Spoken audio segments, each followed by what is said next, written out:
Well, I suppose initially they didn't at all. This was all set up before energy transition, and that was moving at such a pace. So the initial regime didn't really look at that aspect in any way. It was focused very much on the production of hydrocarbons from the UKCS. But then in 2021, it was becoming very apparent that the mood music on that had changed.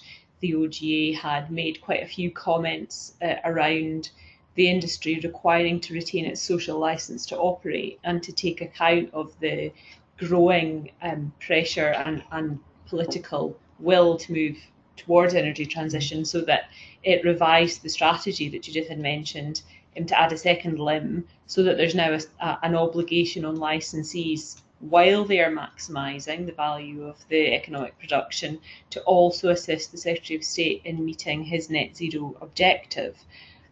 There was quite a lot of comment at the time that was brought in around whether those two things were compatible, and we're still seeing that, I think, being worked out in the day-to-day decision making.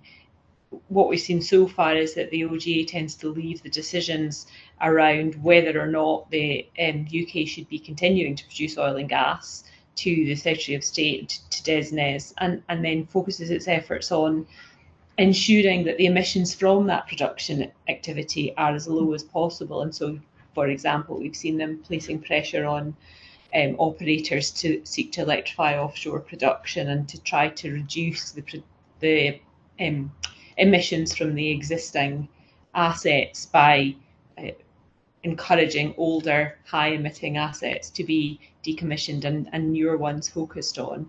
And then we're also seeing their involvement in carbon capture and in hydrogen projects, so that actually over the last few years, I think the OG have been quite active in the energy transition space, which has been a real change from where they started out.